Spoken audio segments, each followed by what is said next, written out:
যখন ইলেকট্রিক ফিল্ডগুলোকে দেবো তখন দেখা যাচ্ছে দেখ একটা কিন্তু সুসজ্জিত হয়ে যাচ্ছে। ভিতরে যতটা ডেন্সিটি অর্থাৎ একটা প্যাকড অফ চার্জ রয়েছে তার মান যত বেশি হবে, চার্জ ডেন্সিটির মান যত বেশি হবে, তত ইলেকট্রিক ফিল্ড বাইরে থেকে ডাইভার্জ বেশি করবে। অর্থাৎ ডাইভার্জেন্স অফ, আমি যদি এই এক্সাক্ট অ্যানিমেশনটাতে দেখি, যে কোনো নর্থ মেরু থাকলে তার সাথে এক্সিস্ট করবে একটা সাউথ মেরু অবশ্যই। আচ্ছা আমাকে বল, সবার প্রথমে তোদের মনে আছে যে পোলারাইজেশন কি জিনিস ছিল?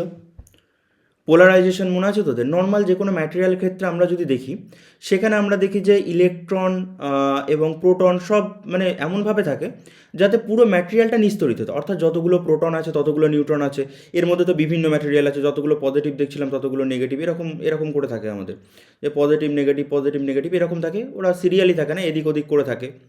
এবার যখন বাইরে থেকে আমি একটা ইলেকট্রিক ফিল্ড বা কিছু দিই, বাইরে থেকে ধরুন একটা ইলেকট্রিক ফিল্ড আমি দিলাম, সেই সমস্ত ম্যাটেরিয়ালগুলো দেখা যেত যে বিভিন্ন দিকে যেগুলো ছিল মানে এরকম প্লাস মাইনাসগুলো, সেগুলো একটু সজ্জিত হয়ে যায়। এই সজ্জিত হয়ে যাওয়ার ঘটনাটাকেই পোলারাইজেশন বলে। সজ্জিত হয়ে যাওয়ার ঘটনাটাকে কি বলে? পোলারাইজেশন। অর্থাৎ ধরে নে এই দিক থেকে যদি আসে তাহলে এদিকে নেগেটিভ চার্জগুলো থাকবে এবং এদিকে পজিটিভ চার্জগুলো এরকম হয়ে যাবে। তো এই জিনিসটাকে নর্মালি পোলারাইজেশন বলা হয়। এটাকে আরেকভাবে করা হতো, তোদের মনে আছে কি না জানি না। ধর এরকম একটা ম্যাটেরিয়াল থাকতো, তাকে যদি বাইরে থেকে কোনো পজিটিভলি চার্জ কাছে নিয়ে আসতাম, এর মধ্যে পজিটিভ নেগেটিভ সব ছড়িয়ে রয়েছে, তখন দেখা যেত যে এখানে নেগেটিভ চার্জ হয়ে গেছে, এখানে পজিটিভ চার্জ হয়ে গেছে। তো এই জিনিসগুলো ছিল একবারে বেসিক জিনিস পোলারাইজেশন। এখানে তুই ধর এদিক থেকে এদিকে আমি একটা ইলেকট্রিক ফিল্ড দিচ্ছি, নর্মালি ম্যাটেরিয়াল তো এরকম ছিল, বাট যখন একটা ইলেকট্রিক ফিল্ডকে আমি দেবো, সেই ইলেকট্রিক ফিল্ডটা এদিক থেকে এদিকে যাচ্ছে, তাহলে পজিটিভটা এখানে কেন? কারণ আলটিমেটলি আমরা জানি ইলেকট্রিক ফিল্ড পজিটিভ থেকে নেগেটিভের দিকে আসে, তাহলে অবভিয়াসলি নেগেটিভটা পজিটিভকে অ্যাট্রাক্ট করবে আর পজিটিভটা নেগেটিভ চার্জগুলোকে অ্যাট্রাক্ট করবে। তো এই ঘটনাটা নর্মালি পোলারাইজেশন নামে পরিচিত। এবার তোদের একটা জাস্ট বেসিক একটা অ্যানিমেশন দেখাই, না দেখালেও চলবে, এটা তোরা সবাই জানিস, বাট আলটিমেটলি কাজ কিভাবে করে জিনিসটা, যখন বাইরে থেকে একটা ম্যাটেরিয়াল আমি তাকে দেবো, তখন দেখা যাবে যে এরকম একটা হ্যাঁ পোলারাইজেশন, তখন দেখা যাবে যে বিভিন্ন ম্যাটেরিয়ালগুলোর মধ্যে আমি যদি দেখতে চাই, বিভিন্ন যে চার্জেসগুলো রয়েছে নিজেদের মতো ওরিয়েন্টেশনে থাকে, কোনো ঠিক থাকে না, হ্যাঁ তাদের নেট চার্জ শূন্য হয়, অর্থাৎ যতগুলো পজিটিভ থাকে ততগুলো নেগেটিভ থাকে। এবার যখন আমি বাইরে থেকে একটা ইলেকট্রিক ফিল্ডকে দিচ্ছি, কোন দিকে দিচ্ছি? বাঁ দিক থেকে ডান দিকে দিচ্ছি। যখন ইলেকট্রিক ফিল্ডগুলোকে দেবো তখন দেখা যাচ্ছে দেখ একটা কিন্তু সুসজ্জিত হয়ে যাচ্ছে। তো এই ঘটনাটাই বেসিক্যালি পোলারাইজেশন। এটা কাজ কোথায় আমি পড়ে আসছি, সব কাজ টাজ কোথায় সব কিছু পরে বলবো, বাট নর্মালি তারা এরকম ছিল, বিভিন্নজন বিভিন্ন ওরিয়েন্টেশনে ছিল, বাট যখন বাইরে থেকে একটা ইলেকট্রিক ফিল্ডকে আমি চার্জ করব, তখন দেখা যাবে তাদের একটা নির্দিষ্ট ওরিয়েন্টেশন হয়ে যাবে। এই ঘটনাটাই আমাদের পোলারাইজেশন নামে পরিচিত। এবার পোলারাইজেশন যে তোর ফর্মুলাগুলো রয়েছে সেগুলো পরে দেখছি, বাট এটাই হচ্ছে বেসিক জিনিস। এবার পোলারাইজেশনের পরের জায়গাতে যাই, দেখ এখান থেকে অতটা চাপের কিছু নেই, এইগুলোই টুকটাক রয়েছে। আচ্ছা পোলারাইজেশন ডেন্সিটি একটা জিনিস রয়েছে, সে পোলারাইজেশন ডেন্সিটি নিয়ে যাই। আপাতত পোলারাইজেশনের কনসেপচুয়ালি কারো যদি কিছু বুঝতে অসুবিধা থাকে, যদিও থাকার কথা না, বাট যদি কারো কিছু থাকে বলতে পারিস।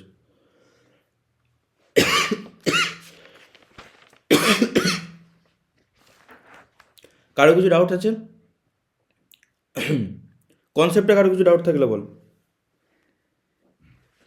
আচ্ছা কোনো ম্যাটেরিয়ালের ধর ওরকম সজ্জিত হয়ে গেছে, তাহলে নিশ্চয়ই একদিকে প্লাস একদিকে মাইনাস থাকবে। তো এই ধরনের ম্যাটেরিয়ালগুলোকে ক্লাস 12-এ আমরা পড়তাম, যেগুলো হচ্ছে একটা ডাইপোল। এগুলোকে কী বলা হতো? স্যার এগুলোকে একটা ডাইপোল বলা হতো। এবং ডাইপোল মুমেন্ট একটা জিনিস ছিল, আমরা পড়েছিলাম ডাইপোল মুমেন্টটা কী ছিল, যে স্যার ডাইপোল মুমেন্ট বলতে জানতাম যে কোনো একটি চার্জ এবং চার্জ দ্বয়ের মধ্যবর্তী যে দূরত্ব থাকতো সে তাকে আমরা বলতাম স্যার এরা হচ্ছে ডাইপোল মুমেন্ট, তাই না?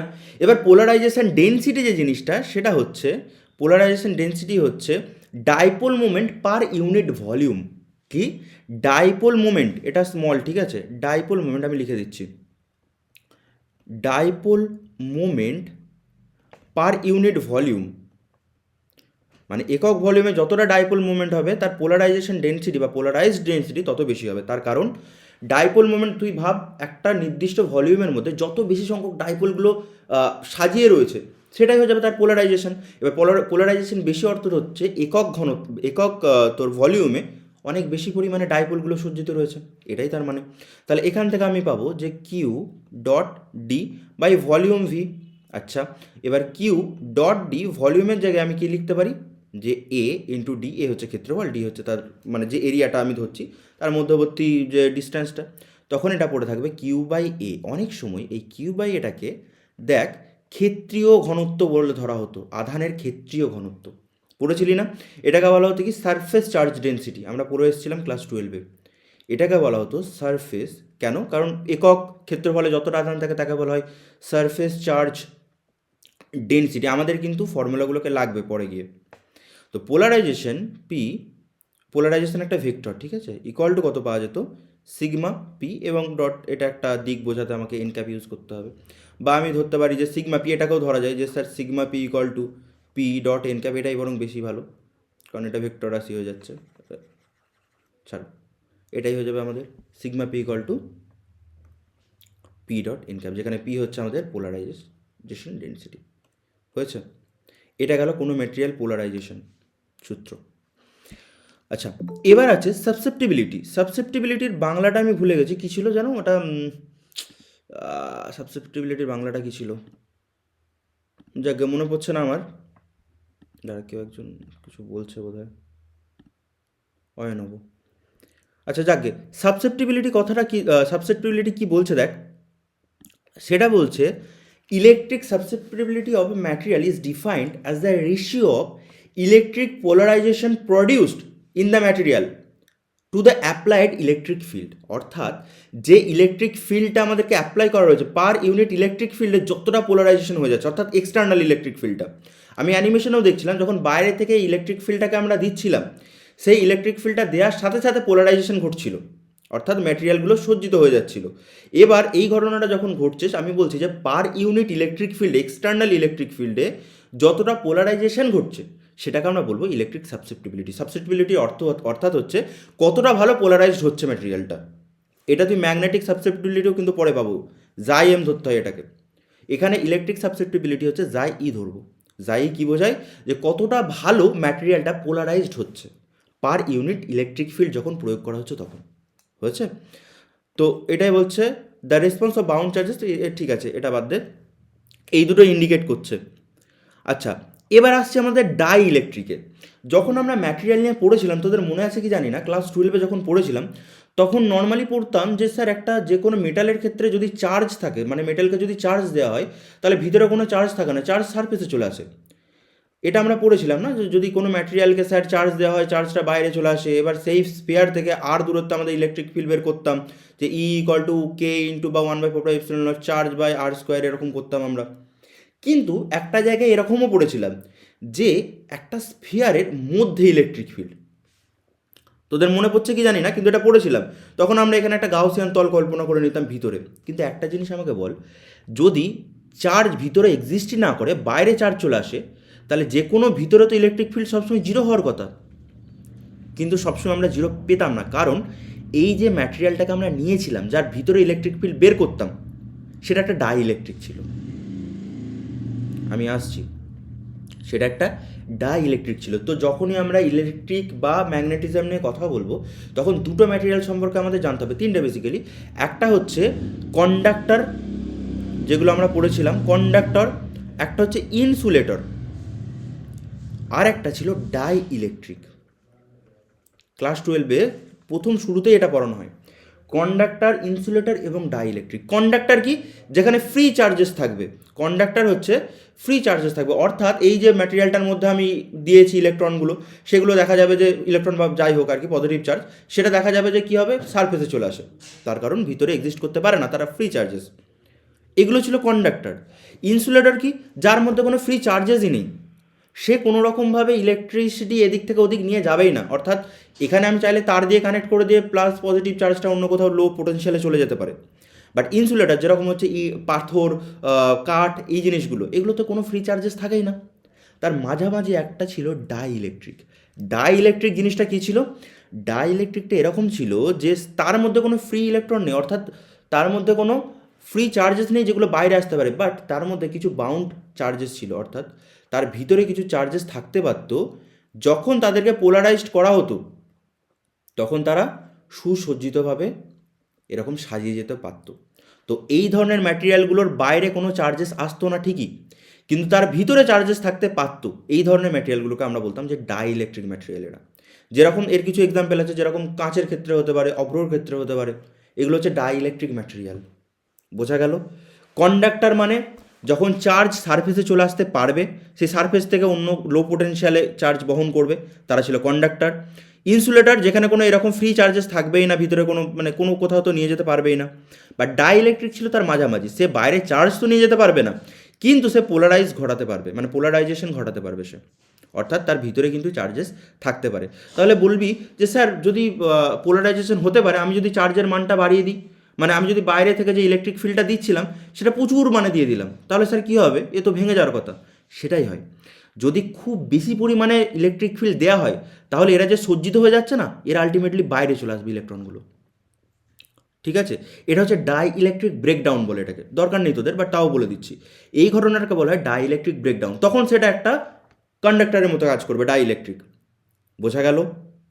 ডাই ইলেকট্রিক কখন একটা কন্ডাক্টরের মতো কাজ করবে? যখন একটা লিমিটের বাইরে আমরা খুব বেশি পরিমাণে ইলেকট্রিক ফিল্ড বাইরে থেকে প্রয়োগ করব, তখন দেখা যাবে যে যে বাউন্ড চার্জগুলো সজ্জিত হয়ে যাচ্ছিলো তারা আর ম্যাটেরিয়ালের মধ্যেই থাকতে পারছে না, ম্যাটেরিয়াল থেকে বাইরে বেরিয়ে চলে আসছে। এই ঘটনাটাকে আমরা ডাই ইলেকট্রিক ব্রেকডাউন বলবো। হয়েছে? তো এই গেল ডাই ইলেকট্রিক। কী বলছে? Dielectric is an non conducting material. Non conducting মানে যারা চার্জেস নিয়ে যায় না অন্য কোথাও। Which does not allow free charges to flow, অর্থাৎ ফ্রি চার্জ বাইরে নিয়ে যেতে দিচ্ছে না of electric current, but get polarized. কিন্তু বাইরে থেকে যখন আমি তাকে চার্জেস দিচ্ছি, তারা কিন্তু ওই পজিটিভ নেগেটিভ সজ্জিত হয়ে যেতে পারছে, যখন একটা এক্সটার্নাল ইলেকট্রিক ফিল্ড তার মধ্যে কাজ করছে। তো সেই সমস্ত ম্যাটেরিয়ালগুলোকে আমরা বলবো এরা হচ্ছে একটা dielectric material. Got it? তো ডাইইলেকট্রিক ম্যাটেরিয়াল কী হচ্ছে? ফ্রি চার্জেস কোনো নেই, absent. Bound charges shift slightly under electric field. তো বাউন্ড চার্জেস থাকছে, এই ভিতরে যে চার্জগুলো তাদেরকে বাউন্ড চার্জ বলি। দিস প্রডিউস পোলারাইজেশন, পোলারাইজেশন তো ঘটাচ্ছে। এবং এটা মনে রাখতে হবে যে অল ডাইইলেকট্রিক্স আর ইনসুলেটর। কেন? কারণ ডাইইলেকট্রিক হলেও বাইরে চার্জ নিয়ে যাচ্ছে না, তারা ইনসুলেটরই, কোনো চার্জ ক্যারি করছে না। But not all insulators are good dielectrics, কিন্তু সমস্ত ইনসুলেটরগুলো ডাইইলেকট্রিক নয়। বোঝা গেল? এটা মনে থাকবে। দেখ, এতদূর পর্যন্ত যদি বুঝতে অসুবিধা না থাকে তাহলে বল। এতদূর পর্যন্ত যদি বুঝতে অসুবিধা না থাকে বল, যদি বুঝতে পারিস তাহলে ঠিক আছে, আর কোনো যদি অসুবিধা থাকে তাহলে আমাকে বল। যে ডাইইলেকট্রিক বা পোলারাইজেশন নিয়ে আর যদি কারো কিছু ডাউট থাকে তাহলে বল। এর এক্সাম্পল কী হবে? ডাইইলেকট্রিকের গ্লাস হতে পারে, মাইকা হতে পারে, অভ্র হতে পারে, রাবার হতে পারে।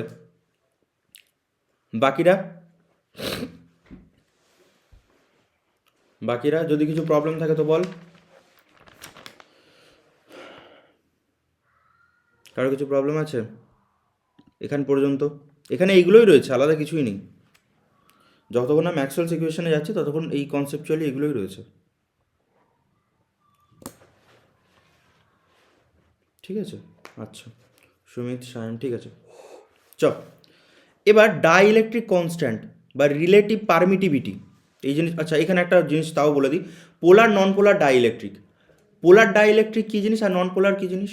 হ্যাঁ, আচ্ছা পোলার ডাইইলেকট্রিক আর নন পোলার ডাইইলেকট্রিক কি? A dielectric material in which there is no permanent dipole exist in absence of an electric field is called non polar dielectric. অর্থাৎ এই সমস্ত ডাইইলেকট্রিকগুলো যেখানে নিজে থেকে কোনো পারমানেন্ট ডাইইলেকট্রিক নেই, যেরকম O2, তোরা এগুলো ক্লাস 11-এ বোধহয় এতে পড়েছিলি, H2, এই ধরনের অণুগুলো যেগুলোকে আমরা বলি নন পোলার ডাইইলেকট্রিক। ঠিক আছে, এবার পোলার ডাইইলেকট্রিক কী জিনিস? পোলার ডাইইলেকট্রিক হচ্ছে যে সমস্ত ম্যাটেরিয়ালের মধ্যে পার্মানেন্ট কিছু ডাইইলেকট্রিক রয়েছে বা তোর ডাইপোল মোমেন্ট রয়েছে, যেরকম হচ্ছে H2 অণু, জলের অণুগুলো।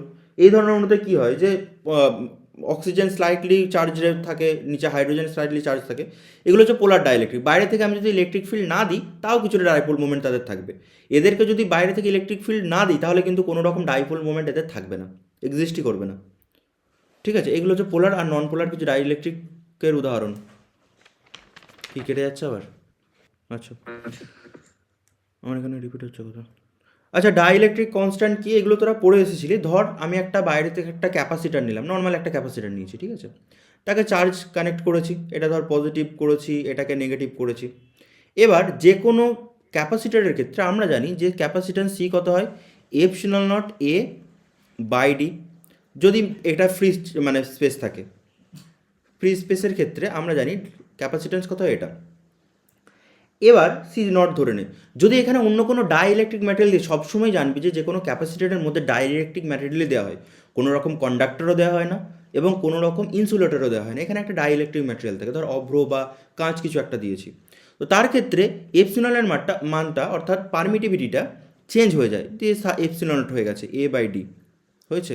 এবার দুটোকে আমি কি করলাম, ভাগ দিয়ে দিলাম, দিয়ে আমি পেলাম যে C/C0 ইকুয়াল টু কত, এপসিলন বাই এপসিলন নট, এটাকেই ধরা হয় রিলেটিভ পারমিটিভিটি বা ডাই ইলেকট্রিক কনস্ট্যান্ট, এটাকেই বলা হয় ডাই ইলেকট্রিক কনস্ট্যান্ট, বা এটাকে অনেক সময় রিলেটিভ পারমিটিভিটির সাথে এপসিলন নট আর এর সাথেও কম্পেয়ার করা হয়। এগুলো তোরা পড়ে এসেছিলি, বাট তাও এর সাথে কম্পেয়ার করা হয় ডাই ইলেকট্রিক কনস্ট্যান্টকে, হলো। অর্থাৎ ফ্রি স্পেসের তুলনায় এটা কতটা বেশি পারমিটিভিটি রয়েছে সেটাকে বোঝায়, ফ্রি স্পেসে যতটা পারমিটিভিটি তার তুলনায় কতটা পারমিটিভিটি রয়েছে সেটাকে বোঝায়। নর্মালি এপসিলন নট আর এর মানটা গ্রেটার দ্যান ইকুয়াল টু 1ই হয়, অর্থাৎ যদি একবারে ফ্রি স্পেসে থাকে তাহলে 1 হয়ে যায়, আর না হলে যত বেশি হবে সেটা কি হয়, মানে বেশি হয়। আলটিমেটলি দেখা যায় যে খুব ভালো ডাই ইলেকট্রিকের ক্ষেত্রে এপসিলন নট আর এর মানটা 0 মানে 1 থেকে 10-এর মধ্যে ভ্যারি করে, এর ভ্যালুটা সবসময় 1 থেকে 10-এর মধ্যে দেখা যায় যে ভ্যারি করে ডাই ইলেকট্রিক কনস্ট্যান্টের, হয়েছে। আচ্ছা, এবার আছে relation between the dielectric constant and electric susceptibility. Susceptibility তোদেরকে বললাম যে ইলেকট্রিক সাবসেপ্টিবিলিটি কত হয়, যাই এগুলোকে ধরেছিলাম ইকুয়াল টু P/এপসিলন নট ইন্টু ই, এর ভ্যালুটা এটা থাকে। আচ্ছা, তোদের দুটো কন্ডিশন আমি একটুখানি বলে দিই।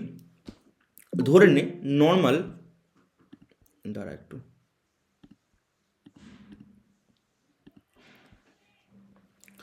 ধরে নে নর্মাল একটা আমাদের কাছে ক্যাপাসিটর রয়েছে বা দুটো ম্যাটেরিয়াল রয়েছে, যেখানে একটাতে পজিটিভলি চার্জ এবং একটা নেগেটিভলি চার্জ হয়ে রয়েছে। তাহলে আমি দেখছি যে সব সময় পজিটিভ থেকে নেগেটিভ চার্জের দিকে একটা ইলেকট্রিক ফিল্ড E0 কাজ করবে। এবার এর ভিতরে যদি আমি একটা ডাই ইলেকট্রিক ম্যাটেরিয়ালকে দিয়ে দিই, একটা ডাই ইলেকট্রিক ম্যাটেরিয়াল কিছু ভেতরে ভরে দিই, তখন দেখা যাবে যে এই ডাই ইলেকট্রিক ম্যাটেরিয়ালগুলো নিজেদের মতো সুসজ্জিত হয়ে গেছে। নিজেদের মতো সুসজ্জিত হয়ে যাওয়ার অর্থ কি, এদিকটা দেখা যাচ্ছে যে আমাদের নেগেটিভ করে দিচ্ছে এবং এই দিকটা পজিটিভ করে দিচ্ছে। কেন, এটা অলরেডি বলেছি, কারণ যেদিকে ইলেকট্রিক ফিল্ড যায় এখানে অনেক ফ্রি চার্জেস রয়েছে, ফ্রি না বাউন্ডারি চার্জেস রয়েছে, তখন যদি এই দিকে যায় অর্থাৎ এটা পজিটিভ চার্জ থেকে নেগেটিভ চার্জের দিকে যাচ্ছে, তাহলে ডাইইলেকট্রিক ম্যাটেরিয়ালে এদিকটা নেগেটিভ এদিকটা পজিটিভ হবে, এবং তখন ভিতরের একটা ইলেকট্রিক ফিল্ড ইপি এদিক বরাবর কাজ করছে, তখন টোটাল ইলেকট্রিক ফিল্ড আমাদের দাঁড়াবে ই vector equal two E0, total external field এটা, মাইনাস ইপি। দাঁড়া, কেউ ঢুকছে, কেউ অ্যাডমিট হচ্ছে, আওয়াজ পেলাম, হয়েছে। আচ্ছা, বা ই vector equal to sigma epsilon not minus sigma P epsilon naught. এটা স্যার কোথা থেকে এলো? স্যার ইলেকট্রিক ফিল্ড এটা পড়েছিলাম যে একটা যে কোনো অসীম পাতের ক্ষেত্রে কিছুটা ধরে ইলেকট্রিক ফিল্ড কত হয়, সিগমা বাই এপসিলন নটের কাছাকাছি হয়। এটা 2 এপসিলন নট হয়, বাট এইদিকেও নেগেটিভ চার্জের জন্য আর পজিটিভ চার্জের জন্য একটাই দেখা যায় যে sigma by 2 epsilon naught plus sigma by 2 epsilon naught equal to sigma by epsilon naught পড়ে থাকে। এটা ক্লাস 12-এ পড়েছিলাম যে একটা অসীম পাতের এদিকে কত হয়, সিগমা বাই 2 এপসিলন নট হয়। এবার এইদিকেও আর একটা পাত থাকলে এটা পজিটিভ এটা নেগেটিভ থাকলে এটাও মানে একই দিকে হয়ে যায়, তো plus sigma by 2 epsilon naught হয়ে যায়। এগুলোকে পড়েছিলাম। বা ই ভেক্টর ইকুয়াল টু বা E equal to 1 by epsilon naught sigma plus sigma P, বা epsilon naught E sigma plus sigma P. হয়েছে এতদূর পর্যন্ত। এবার সিগমা পিটার স্যার দেখুন ভিতরে যে পোলারাইজেশনটা পেয়েছিলাম সেটা সিগমা পি এর সাথে সমান হয়েছিল না, একটু আগে আমরা দেখেছিলাম যে স্যার সিগমা পিটা পি এর সাথে সমান হয়েছিল, অর্থাৎ পোলারাইজেশন যে ভেক্টর ছিল সেই পোলারাইজেশন ভেক্টরের সাথে সমান হয়েছিল, বা এটা নেগেটিভ চিহ্ন আছে না, সরি, বা epsilon naught E equal to sigma minus P, বা sigma equal to epsilon naught E plus P. এতদূর পর্যন্ত স্যার ঠিক আছে, এতদূর পর্যন্ত কোনো অসুবিধা নেই। এবার সিগমার জায়গায় স্যার আমি ডি বসিয়ে দিতে পারি। ডিটা কি, ডিটা হচ্ছে displacement vector of electric field, এটা তোদের মনে আছে, এটা তোরা পড়েছিলি কি, প্লাস পি।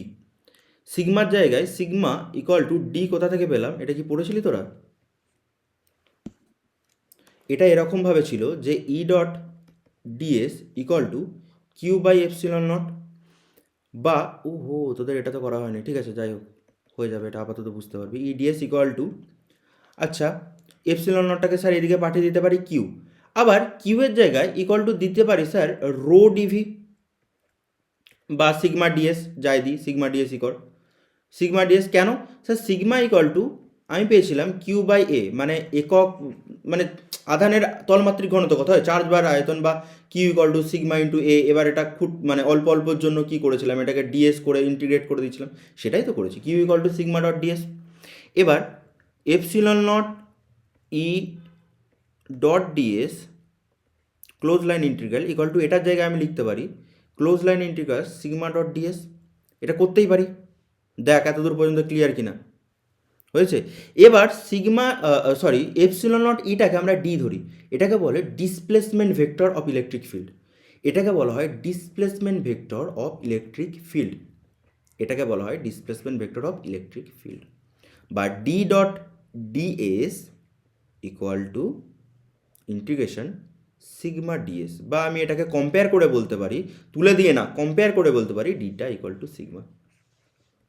এটা কিন্তু এখান থেকে এসেছিল, বা ডি এর জায়গায় আমরা এই জিনিসটা বসিয়ে দিতে পারি, ক্লিয়ার। বা D equal to sir epsilon naught E plus P. আচ্ছা পোলারাইজেশনের একটা সূত্র ছিল না, কি ছিল স্যার, সাবসেপ্টিবিলিটি, যাই ই ইকুয়াল টু কত ছিল, P by epsilon naught into E, এটা ছিল। বা পি এর জায়গায় আমি বসিয়ে দিতে পারি স্যার যাই ই এপসিলন নট ইন্টু ই, এটা তো স্যার বসাতেই পারি। দেখো এতদূর ক্লিয়ার আছে কি বলো। বা D equal to epsilon naught ইটাকে যদি আমি কমন নিই, কত পড়ে থাকবে আমাদের কাছে, ওয়ান প্লাস জাই ই, হলো। এবার এবার এবার আমি ফ্রি স্পেসের ক্ষেত্রে ধরছিলাম তোমার ডি ইকুয়াল টু সিগমা হচ্ছে, বাট বাট বাট যদি এই ফ্রি স্পেসের মধ্যে অন্য কোনো একটা ম্যাটেরিয়াল থাকে যার তোমার পারমিটিভিটি সাই হয়, তাহলে আমি লিখতে পারবো ডি ইকুয়াল টু সাই ই। ফ্রি স্পেসের ক্ষেত্রে তো এপসিলন নট ই ছিল, কিন্তু নর্মাল স্পেসের ক্ষেত্রে কত হবে, যদি অন্য কোনো ম্যাটেরিয়াল থাকে, ভাই কী হলো, অন্য কোনো ম্যাটেরিয়াল থাকলে স্যার এটাকে আমি এটা ধরতেই পারি যে সাই হচ্ছে তার, বা এপসিলন হচ্ছে তার কি পারমিটিভিটি। তাহলে epsilon naught E equal to epsilon naught E one plus chi E, বা ই কেটে গেল, epsilon by epsilon naught equal to one plus chi E, but এটা এপসিলন নট আর, অর্থাৎ relative permittivity one plus chi ই। এটা হয়ে গেল আমাদের relative পারমিটিভিটির সাথে তোমার সাবসেপ্টিবিলিটির সম্পর্ক, ইম্পর্টেন্ট, এটা কিন্তু ইম্পর্টেন্ট আছে। পুরো ডেরিভেশনটা আরেকবার বলে দিই, পুরো ডেরিভেশনটা আরেকবার বলে দিই প্রথম থেকে কি হলো। দেখো একবারে শুরু থেকে আমি যদি দেখি, যে কোনো ডাইইলেকট্রিক, যে কোনো ক্যাপাসিটারের ক্ষেত্রে, যে কোনো ক্যাপাসিটারের ক্ষেত্রে আমরা দেখি যে একদিকে পজিটিভ চার্জ একদিকে নেগেটিভ চার্জ থাকে। এবার ভিতরে যদি কোনো ডাইইলেকট্রিক ম্যাটেরিয়াল থাকে তাদের তো পোলারাইজেশন হবে, পোলারাইজেশন হলে বাইরে যে এক্সটার্নাল ফিল্ডটা ই নট ছিল তার দরুন ভিতরে এটা নেগেটিভ চার্জ পাবে, কারণ আমি তো বলেইছিলাম না যে পজিটিভ থেকে সবসময় নেগেটিভ চার্জের দিকে যাচ্ছে ইলেকট্রিক ফিল্ড। তাহলে পজিটিভ কাকে অ্যাট্রাক্ট করবে, নেগেটিভকে অ্যাট্রাক্ট করবে, নেগেটিভ কাকে অ্যাট্রাক্ট করবে, পজিটিভকে অ্যাট্রাক্ট করবে। দিয়ে দেখা যাচ্ছিল নেগেটিভ চার্জগুলো ডাইইলেকট্রিকের এই সাইডে রয়েছে এবং পজিটিভ চার্জগুলো ডাইইলেকট্রিকের এই সাইডে রয়েছে। এতদূর স্যার ক্লিয়ার হয়েছে। তাহলে এক্সটার্নাল ফিল্ড ই জিরো ছিল, কিন্তু ভিতরে দেখুন স্যার উল্টো দিকে আর একটা ইলেকট্রিক ফিল্ড কাজ করেছে ইপি, যেটা পজিটিভ থেকে নেগেটিভ দিকে গেছে। তাহলে আমি যদি টোটাল ইলেকট্রিক ফিল্ড স্যার বার করি কত, এক্সটার্নাল ফিল্ড তো একদিকে যাচ্ছিল, বাট নেগেটিভ উল্টো দিকে দেখুন ইপিটা কাজ করছে। এতদূর স্যার ক্লিয়ার হলো। এবার E vector equal to sigma by epsilon naught, এটা একটা সূত্র। এই সূত্রটা কোথা থেকে পেয়েছিলাম, যে অসীম পাতের ক্ষেত্রে পেয়েছিলাম সূত্রটা। আমি ক্লাস 12-এ এগুলো পড়াশোনা করে এগুলো পেয়েছিলাম, যে একটা অসীম দৈর্ঘ্যের পাতের কিছুটা দূরে ইলেকট্রিক ফিল্ড হয় sigma by two epsilon naught. এরকম অসীম দৈর্ঘ্যের যদি পাতের তলমাত্রিক ঘনত্ব সিগমা হতো, সেখান থেকে কিছুটা দূরে আমার হতো sigma by two epsilon naught আমার ইলেকট্রিক ফিল্ড হতো। এবার এই দিকেও যদি আর একটা পাত থাকতো, সেটা যদি আবার নেগেটিভ থাকতো, নেগেটিভ সিগমা যদি থাকতো, তাহলে এই দিকেই টানতো, একই দিকে অ্যাট্রাক্ট করতো এখানে পজিটিভ ওয়ান চার্জকে। তাহলে এর সাথে আবার sigma by two epsilon naught, অর্থাৎ এই পাতের জন্য sigma by two epsilon naught যোগ হয়ে গিয়ে total sigma by epsilon naught পড়ে থাকতো। এখানে সেই ঘটনাটাই ঘটছে। যে কোনো জায়গাতে আমি যদি ইলেকট্রিক ফিল্ড বের করতে হয় সেটা দেখা যাবে যে সিগমা বাই এপসিলন নট, কারণ এই পাতের জন্য একটা, আবার এই পাতের জন্য একটা। আবার ভিতরের ম্যাটেরিয়ালটার ক্ষেত্রে যদি দেখি, এখানেও sigma P by epsilon naught. Sigma P মানে হচ্ছে পোলারাইজেশনের জন্য যে চার্জ ডেন্সিটিটা মানে প্রয়োজন, সেটা বাই এপসিলন নট হচ্ছে। একটা বাইরের ফিল্ডটার জন্য হলো সিগমা বাই এপসিলন নট, একটা ভিতরে ডাইইলেকট্রিক ম্যাটেরিয়ালটার জন্য হলো sigma P by epsilon naught হলো। এবার আমি কি করলাম, 1/ε0 কমন নিলাম, এটা হলো কোনাকুনি গুণ করে দিলাম, ε0 E equal to sigma minus sigma P, বা ε0 E equal to sigma minus P. তার কারণ এটা পেয়েছিলাম sigma P equal to polarisation vector, কারণ আমরা একটু আগেই এটা পেয়েছিলাম, এটা আমি আবার দেখালাম, একবারে প্রথমে যখন পড়ছিলাম তখনই পেয়েছিলাম যে সিগমা পি অর্থাৎ পোলারাইজেশনের জন্য যে চার্জ ডেন্সিটিটা প্রয়োজন সেটা পি অর্থাৎ পোলারাইজেশন ডেন্সিটির সাথে সমান। তাহলে সিগমা পির জায়গায় আমরা পি লিখতেই পারি, সিগমা পির জায়গায় আমি পি লিখতেই পারি। এবার কি করলাম, সিগমাটাকে রেখে পিটাকে এদিকে নিয়ে চলে এলাম, বা সিগমা ইকুয়াল টু, এখানে পড়েছিল sigma equal to epsilon naught E plus P. এবার এপসিলন নটের জায়গায় আমি ডি বসিয়ে দিলাম। ডিটাকে কি বললাম, ডিটাকে বললাম যে displacement vector of electric field. এর মানটা কি বোঝায়, displacement vector of electric field, যেটা হচ্ছে এপসিলন নট ই এর সাথে সমান, বা এপসিলন ই এর সাথে সমান যে ম্যাটেরিয়ালে থাকবে। এটা মনে রাখতে হবে, এটা ডেটা, যে এপসিলন নট ইকে গুণ করে আমি displacement vector of electric field পাই। এবার ডি ইকুয়াল টু এটা পুরোটা বেরোলো। এবার পি এর জায়গায় আমি বসিয়ে দিতে পারি এটা। কেন পি এর জায়গায় এটা বসিয়ে দিতে পারি স্যার, তার কারণ সূত্র থেকে তো পেয়েছিলাম পোলারাইজেশনের সাবসেপ্টিবিলিটি যে সূত্রটা ছিল, সেটা susceptibility equal to polarisation vector by হচ্ছে এপসিলন নট ই। তাহলে কোনাকুনি গুণ করলে পি ইকুয়াল টু কত, জাই এপসিলন নট ই হলো। এবার D equal to epsilon naught E common নিয়ে নিলাম। এবার ডি এর জায়গায় আমি কি বসিয়ে দিলাম, এখানে ডি এর জায়গায় আমি এপসিলন ইন্টু ই বসিয়ে দিতে পারি হলো। আচ্ছা, সিগমার জায়গায় কেন ডিটা বসালাম সেটা সেটা বুঝতে পেরেছো? সেটা এলো এখান থেকে। সিগমার জায়গায় ডিটা কেন বসালাম সেটা এলো এখান থেকে।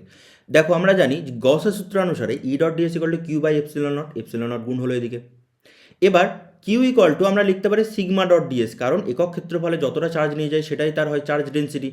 তাহলে ডিএস ইকুয়াল তোমার sigma equal to charge by ক্ষেত্রফল, ক্ষেত্রফলটা আমি ক্ষুদ্র ডিএস ধরেছি, বা Q equal to sigma dot dS গোটা ক্ষেত্রের জন্য ইন্টিগ্রেশন সিগমা ডট ডিএস, আর এপসিলন নট এখানে ভিতরে গুণ হয়ে গেছে। এবার ডিএস ডিএস তুলে দিলে আমি বলতে পারি এটা এপসিলন নট ই মানেই তো ডি, বা ডি আর সিগমাকে তুলনা করে ডি ইকুয়াল টু সিগমা বসিয়ে দিতে পারি, বা ডি ইকুয়াল টু সিগমার জায়গায় ডি বসিয়ে আমি এটা পেলাম এত দূর। এবার ডি এর জায়গায় এটা কি হলো, যদি ফ্রি স্পেস না থাকতো, যদি ভিতরে সিগমা একটা থাকতো অন্য কোনো ম্যাটেরিয়ালের ক্ষেত্রে, সরি সিগমা কেন বলছি, এপসিলন যদি থাকতো, এপসিলন নট না হয় যদি অন্য কোনো ম্যাটেরিয়াল যার পারমিটিভিটি এপসিলন, তাহলে আমি বলতে পারতাম যে D equal to epsilon into E. সেটা হলো এখানে বসালাম মানটা, ই কেটে গেল আমাদের কাছে পড়ে রইল epsilon equal to epsilon naught 1 plus i. তাহলে epsilon by epsilon naught equal to 1 plus i, বা এপসিনল বাই এপসিলন নটকে এপসিলন নট আট, বা এটাকে রিলেটিভ পারমিটিভিটি বলা হয়। এটাকে আগেই বললাম, এটাকে কি বলে, রিলেটিভ পারমিটিভিটি হলো। এইটা হচ্ছে পুরো জায়গা। দেখ এতদূর পর্যন্ত ক্লিয়ার আছে কিনা। এই ডেরিভেশনটা কিন্তু ইম্পর্টেন্ট ডেরিভেশন ছিল। এই পর্যন্ত যদি মানে এটা বুঝতে ডাউট মানে প্রবলেম হতেই পারে, নো ডাউট এটা বুঝতে প্রবলেম হবে, কিন্তু যদি কোনো প্রবলেম থাকে তাহলে বল, আমি আরেকবার বলে দিচ্ছি। এই ডেরিভেশনটা বুঝতে যদি প্রবলেম থাকে তাহলে বলো, আমি আরেকবার বলে দিচ্ছি।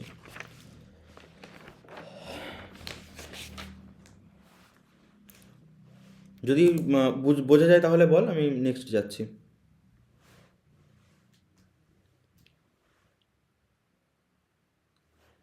যদি বোঝা যায় বল, আমি নেক্সট যাচ্ছি।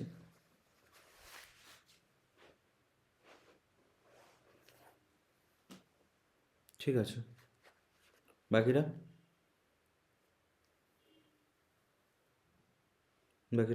ক্লিয়ার আছে? ঠিক আছে, প্রবলেম হলে বলবি, ঠিক আছে? ঠিক আছে, এতদূর পর্যন্ত প্রবলেম নেই। আচ্ছা, ক্লসেস মোসোতি ইকুয়েশন একটা রয়েছে, এটা কিছুই না, এটা জাস্ট ডেটাটা তোকে মনে রাখতে হবে, কোথা থেকে এলো, তার ডেরিভেশন কি, কিচ্ছু প্রয়োজন নেই। ক্লসেস মোসোতি ইকুয়েশনটা কী করে বলতো, একটা ডাইইলেকট্রিকের যে ম্যাক্রোস্কোপিক বিহেভিয়ার মানে হচ্ছে এই ডাইইলেকট্রিকটার মধ্যে যে কতজন সজ্জিত হয়ে যাচ্ছে কীভাবে, এর ভিতরের যে পুরো ইনফরমেশনগুলো, এবং বাইরে ইলেকট্রিক ফিল্ডের সাথে যে ম্যাক্রোস্কোপিক যে ইনফরমেশন, তার একটা মানে কি বলবো সামঞ্জস্য করে। ভুল দিকে দেখালাম রে, এটা নেগেটিভ হয়ে যাবে, এটা পজিটিভ হয়ে যাবে, যাকগে। তো Clausius Mossotti equation gives the relation between macroscopic property of a dielectric and the microscopic property of a dielectric. Microscopic property মানে ভিতরের প্রপার্টিগুলো এবং ম্যাক্রোস্কোপিক প্রপার্টি মানে বাইরের প্রপার্টিগুলো, তাদের মধ্যে একটা রিলেশন এইটা স্থাপন করে। এদিকে বাইরেরটা হচ্ছে ম্যাক্রোস্কোপিক বিহেভিয়ার, আর এটা হচ্ছে মাইক্রোস্কোপিক বিহেভিয়ার। এটা কী জিনিস বলতো, যে বাইরে থেকে আমি কতটা ইলেকট্রিক ফিল্ড দিলে তার তোর কী বলে ওটাকে পারমিটিভিটি কত হলে ভিতরের কীরকম চেঞ্জ হবে, এটা পুরোটা দেখায়। এর ডেরিভেশন নেই তো, তারা ডেরিভেশন প্রয়োজনও নেই এত বড় ডেরিভেশনের। শুধু মনে রাখতে হবে সাই আর -1 বাই সাই আর +2 ইকুয়াল টু এপসিলন নট, এটা অবশ্য ইকুয়াল টু কত হবে N alpha by 3 epsilon naught. হয়েছে? এর এক্সপ্রেশনটা হচ্ছে এটা, যেখানে এপসিলন নট আর অবভিয়াসলি রিলেটিভ পারমিটিভিটি, এন হচ্ছে নাম্বার অফ অ্যাটমস, আলফা হচ্ছে পোলারাইজেবিলিটি অফ ইচ অ্যাটম, আর এপসিলন নট হচ্ছে তোর পারমিটিভিটি অফ ফ্রি স্পেস। হয়েছে? তো এই ইকুয়েশনটাকে শুধু মনে রাখবি। এটা কি বলতো, জিজ্ঞেস করে নিতে পারে যে ইকুয়েশনটা মানে লেখো কত, তার ডেরিভেশনটা কিছু নেই, জাস্ট এক্সপ্রেশনটা লেখো, তখন এটা লিখে দিয়ে আসতে হবে। হয়েছে? আচ্ছা, গ্রিনস থিওরেমটা লাগবে না, ওটা বাদ দে, যেটুকু লাগবে সেটুকুই করাচ্ছি, তোদের এমনি তো বাকি সাবজেক্টের চাপ আছে। ডাইভারজেন্স থিওরেম, গসের ডাইভারজেন্স থিওরেম এবং স্টোকস থিওরেম, এটা কী জিনিস? এটা হচ্ছে আমাদের ভেক্টর ইন্টিগ্রেশনটাকে আরেকটু ফিজিক্যালি যেরকম ভিজিবল করা যায় সেটাকে দেখায়। যেরকম হচ্ছে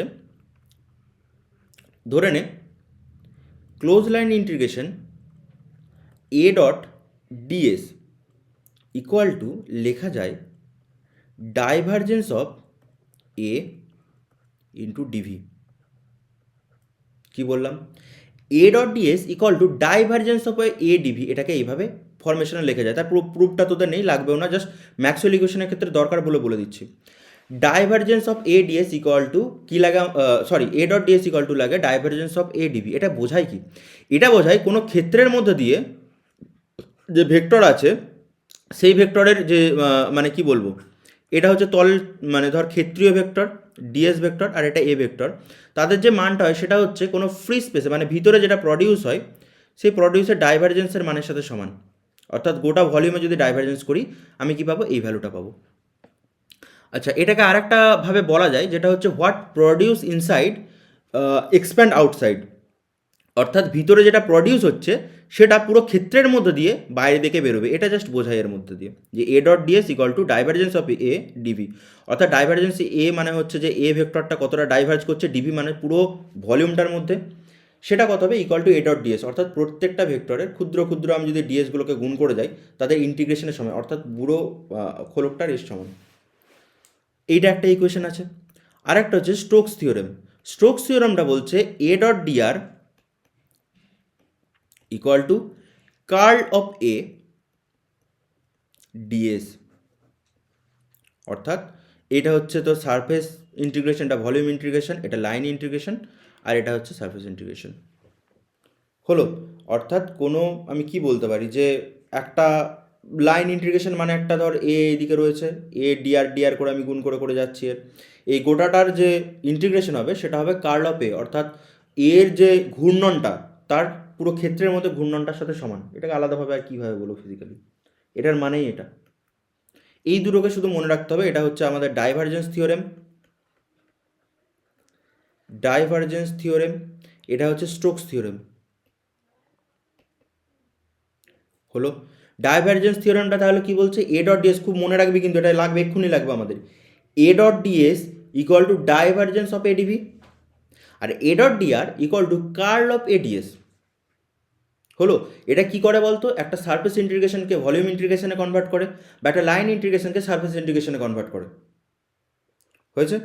আচ্ছা, এই দুটো জিনিসকে মনে রাখবি শুধু, আর আপাতত এখানে কিছু লাগবে না। আচ্ছা, এবার আছে আমাদের Maxwell's equation. Maxwell's equation actually কী বলে?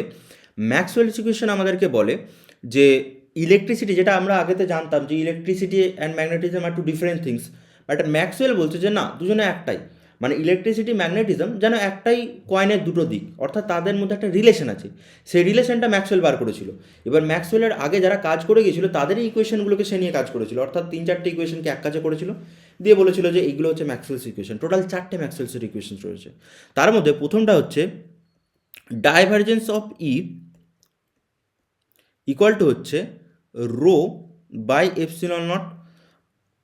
2 নম্বর হচ্ছে divergence of B equal to 0। আচ্ছা, 3 নম্বর হচ্ছে curl of E equal to minus del B del T, বা 4 নম্বর হচ্ছে curl of B equal to charge density J plus কি বলবো mu naught epsilon naught D phi ই ডিটি। হয়েছে? আচ্ছা, এই হচ্ছে জিনিস। আচ্ছা সরি, এখানে একটা মিউ নট হবে। এই হচ্ছে 4টে ইকুয়েশন। এই 4টে ইকুয়েশন কি বলছে? আচ্ছা, কি বলছে পরের বিষয়, কোথা থেকে আসছে আগে দেখি। এটা বলছে কোনো ফিল্ডের মধ্যে দিয়ে যে ডাইভারজেন্সটা হবে ইলেকট্রিক ফিল্ডে, ধর একটা ক্লোজ সারফেস নিয়ে নিচ্ছি, এই ক্লোজ সারফেসের যে ডাইভারজেন্স অফ ই হবে সেটা কত হবে? রো মানে হচ্ছে এখানে চার্জ ডেন্সিটি বাই এপসিলন নটের সাথে সমান হবে। আচ্ছা, ডাইভারজেন্স অফ বি জিরো মানে কি হচ্ছে? যে যতটা মানে তোর ম্যাগনেটিক ফিল্ড বাইরে যাবে ঠিক ততটাই ম্যাগনেটিক ফিল্ড ভিতরে আসবে। এর অর্থ হচ্ছে কোনো মনোপোল এক্সিস্ট করে না। এবং এই ইকুয়েশনটা কী বলছে আমি সব কিছু ডিসকাস করে দিচ্ছি। এই ইকুয়েশনটা বলছে আমাদের ম্যাগনেটিক ফিল্ডের চেঞ্জ নতুন একটা ইলেকট্রিক ফিল্ডের কার্লের সাথে সমান, অর্থাৎ ইলেকট্রিক ফিল্ডকে রোটেট করাবে। নতুন ম্যাগনেটিক ফিল্ড যদি চেঞ্জ হয় তার সাথে জড়িত একটা ইলেকট্রিক ফিল্ডকে সে চেঞ্জ করাবে। এবং ম্যাগনেটিক ফিল্ডের একটা কার্ল, অর্থাৎ ম্যাগনেটিক ফিল্ডকে যদি আমি রোটেট করাই তার সাথে দুটো আসবে, একটা হচ্ছে মিউ নটের সাথে চার্জ ডেন্সিটি একটা গুণ হবে, প্লাস নতুন আর একটা টার্ম আসছে। এই হচ্ছে 3-4টে জিনিস। এবার আমাকে একটা জিনিস তোরা বল, আমি যদি একবারে বেসিকেই চলে যাই তোদের দিয়ে, তোদেরকে যদি বলি যে ম্যাগনেটিক ফিল্ড কোথা থেকে প্রডিউস হয়, আমাকে বল ম্যাগনেটিক ফিল্ড আসে কোথা থেকে? আচ্ছা, আমাদের আর্থের মধ্যে কটা ম্যাগনেটিক ফিল্ড রয়েছে, মানে এক্সিস্ট কীভাবে করছে? একটা হচ্ছে ম্যাটেরিয়ালে এক্সিস্ট করছে ম্যাগনেটিক ফিল্ড, ম্যাটেরিয়ালে, অর্থাৎ কোনো একটা পাথর কুড়িয়ে পেলাম, যেটা তোরাও দেখেছিস যে একটা এরকম চুম্বক কুড়িয়ে পেয়েছি, যেটাকে তোরা জানিস চুম্বক বলে। এদিকে তার এন মেরু থাকে, এদিকে তার এস মেরু থাকে। এটা একটা ম্যাগনেট। এবং আর একটা ম্যাগনেট যেটা আমরা ল্যাবেতে তৈরি করেছিলাম পরে, সেটা হচ্ছে কোনো তারের মধ্যে দিয়ে কারেন্ট যখন যাচ্ছে তখন এই জায়গাতে বা যে কোনো জায়গাতে একটা ম্যাগনেটিক ফিল্ড উৎপন্ন হচ্ছে। আমি এই ম্যাগনেটটার কথা বলছি না, এটা তো প্রকৃতির দান। বাট এই যে ম্যাগনেটিক ফিল্ডটা, যে একটা কারেন্ট গেলে কিভাবে ম্যাগনেটিক ফিল্ড উৎপন্ন হচ্ছে, এটা আমাকে কেউ বলতে পারলে বল কেন এটা হয়? যদি কারেন্ট যায় তাহলে ম্যাগনেটিক ফিল্ড কেন উৎপন্ন হবে? এটা তো বায়োসাভার্ট লতে তোরা পড়ে নিয়েছিস যে যদি একটা কারেন্ট যায় তাহলে তার চারিদিকে এরকম গোলাকারভাবে একটা ম্যাগনেটিক ফিল্ড তৈরি হয়।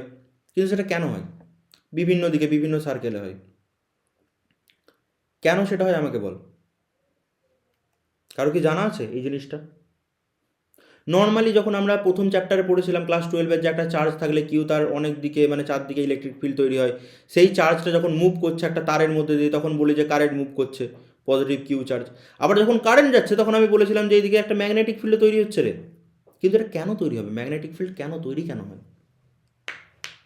কারো কি জানা আছে এটা, যে ম্যাগনেটিক ফিল্ড কেন তৈরি হয়? কারেন্ট গেলে ম্যাগনেটিক ফিল্ড কেন প্রডিউস হয়, কারো জানা আছে? খুব সুন্দর একটা কনসেপ্ট, মানে ভীষণই কি বলবো, এটা ক্লাস 12-এ তোদের আই থিঙ্ক পড়ানো হয় না, বাট খুব মানে অ্যামেজিং একটা জিনিস, তোদের শুনলেও মনে হবে যে আচ্ছা এইভাবে হয়। কারো কি জানা আছে? আমি শুধু এতটুকু জানতে চাইছি যে এটা কারো না জানাটাই স্বাভাবিক, যদিও যদি কারো কিছু জানা থাকে যে আচ্ছা কারেন্ট গেলে কেন চুম্বক তৈরি হচ্ছে। ম্যাক্সওয়েল তো তখন জানতো না যে কীভাবে হচ্ছে না হচ্ছে, সে তো 3-4টে ইকুয়েশনকে এক করে ম্যাথামেটিক্যালি প্রুভ করেছে। বাট কেন হয় কারেন্ট গেলে, কেন ম্যাগনেটিক ফিল্ড তৈরি হয়? এটা অ্যাকচুয়ালি হয় রিলেটিভিটির জন্য। মানে রিলেটিভিটির জন্য, মানে ওটা তো অ্যাকচুয়ালি হয় ন্যাচারাল ফিনোমেনা, বাট সেটাকে ডিসকাস করেছিল রিলেটিভিটিতে, আইনস্টাইন ডিসকাস করেছিল যে আচ্ছা ম্যাগনেটিক ফিল্ড এইভাবে তৈরি হতে পারে। এবার ও কিভাবে কি করেছিল দেখ, রিলেটিভিটিতে আমি পড়িয়েছিলাম এটা, এটা তোদের লাগবে, হ্যাঁ লাগতেও পারে, বাট যেহেতু তোদের কোয়ান্টাম মেকানিক্স আছে তো মেবি হতেও পারে, লাগতেও পারে তোদের।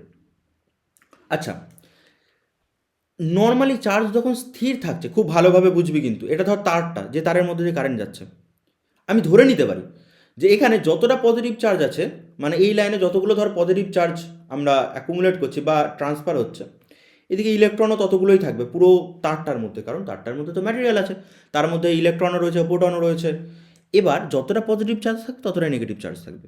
নর্মালি বাইরে থেকে এই তারটাকে ধর একটা ব্যাটারি দিয়ে কানেক্ট করে দিলাম, তাহলে দেখা যাবে যে ইলেকট্রনগুলো একদিক থেকে অন্যদিকে ফ্লো করছে।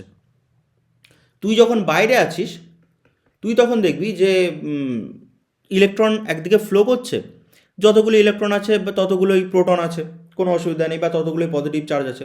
এরকম বাইরে কোনো একটা জায়গাতে, এইখানে কোনো একটা জায়গাতে এই পজিটিভ চার্জের জন্য যতটা এফেক্ট হবে, নেগেটিভ চার্জের জন্য স্যার ততটাই এফেক্ট হবে। কারণ পজিটিভ চার্জ ডেন্সিটি যতটা, ডেন্সিটি মানে একক আয়তনে যতটা পজিটিভ চার্জ, স্যার প্রায় ততটাই নেগেটিভ চার্জ আছে। কারণ আমি তো তাই দেখতে পাচ্ছি যে যতটা পজিটিভ ততটা নেগেটিভ চার্জ আছে। তাহলে পজিটিভ চার্জের জন্য যতটা পজিটিভ ফিল্ড এখানে তৈরি হবে, নেগেটিভ চার্জের জন্য ততটাই নেগেটিভ ফিল্ড হবে। তাহলে এখানে কোনো রকম নেট চার্জ কিছু থাকবে না, মানে নেট এফেক্ট কিছু থাকবে না। বাট যখন কারেন্ট যাচ্ছে, তুই যদি একটা ইলেকট্রনের উপর বসে থাকিস, তুমি যদি একটা ইলেকট্রনের উপর বসে থাকো, এবার ইলেকট্রনটা এদিকে ফ্লো করছে, অর্থাৎ তুমিও ফ্লো করছো ইলেকট্রনের সাথে, তুমি কি দেখবে? তুমি দেখবে যে তুমি মেবি স্থির আছো, প্রোটনগুলো মেবি ওই দিকে যাচ্ছে উল্টো দিকে, বা পজিটিভ চার্জগুলো উল্টো দিকে যাচ্ছে, মানে তোমার রিলেটিভে। এই তুমি না, এই তুমি যখন এখানে একটা ইলেকট্রনের উপর যখন তুমি বসে আছো, এটা ইলেকট্রন কি অবজার্ভ করবে? যে আমি চুপচাপ বসে রয়েছি, যেন প্রোটনগুলো ওদিকে যাচ্ছে বা পজিটিভ চার্জগুলো ওদিকে যাচ্ছে, যেরকম ট্রেনে বসে থাকলে হয়। প্ল্যাটফর্মে থাকা একটা ব্যক্তি দেখছে তুমি ট্রেনের মধ্যে উল্টো দিকে চলে যাচ্ছ, বাট তুমি ট্রেনের মধ্যে বসে দেখছো যে বাইরের প্রকৃতিগুলো উল্টো দিকে বেরিয়ে যাচ্ছে, তুমি যেন ট্রেনের সাথে ফিক্সডই আছো।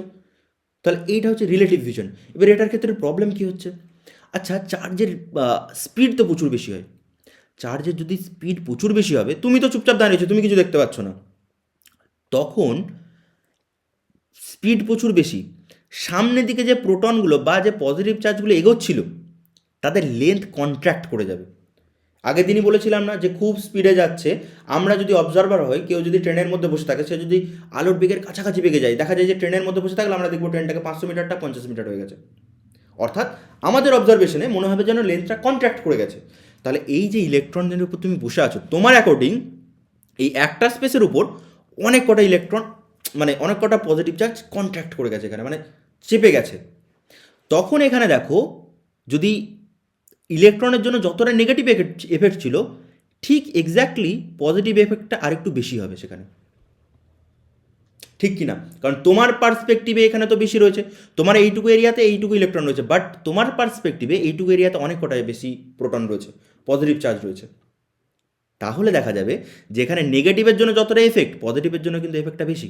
অর্থাৎ নতুন একটা এখানে ফিল্ড এক্সিস্ট করলো, যেটা কিন্তু ইলেকট্রিক ফিল্ড নয়।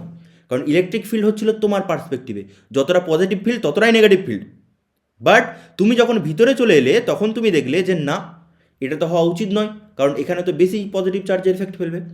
অর্থাৎ এখানে নতুন আর একটা ফিল্ড এক্সিস্ট করলো, যে ফিল্ডটাকে আমরা ম্যাগনেটিক ফিল্ড বলবো। তাহলে ম্যাগনেটিক ফিল্ড আর কিছুই না, এটা একটা ইলেকট্রিক ফিল্ড, যেটা একটা ডিফারেন্ট পার্সপেক্টিভ থেকে আমি দেখছি তাকে। বোঝা গেল? তো বাইরের একটা লোকের পার্সপেক্টিভ অনুসারে এটা একটা ইলেকট্রিক ফিল্ড, এখানে দুটো সমান ছিল। বাট ভিতরে তুমি যখন একটা ইলেকট্রন, বা তুমি চাইলে এখানে প্রোটনের উপর বুঝতেও পারো, দিয়ে দেখো যে ইলেকট্রনের বেশি হয়ে যাচ্ছে, এইদিকে দেখলে নেগেটিভ চার্জ বেশি হয়ে গেল পজিটিভের থেকে। নতুন একটা ফিল্ড এক্সিস্ট করে গেল, যে ফিল্ডটাকে আমরা ম্যাগনেটিক ফিল্ড নাম দিয়ে দিলাম, যে এটা হচ্ছে একটা ম্যাগনেটিক ফিল্ড।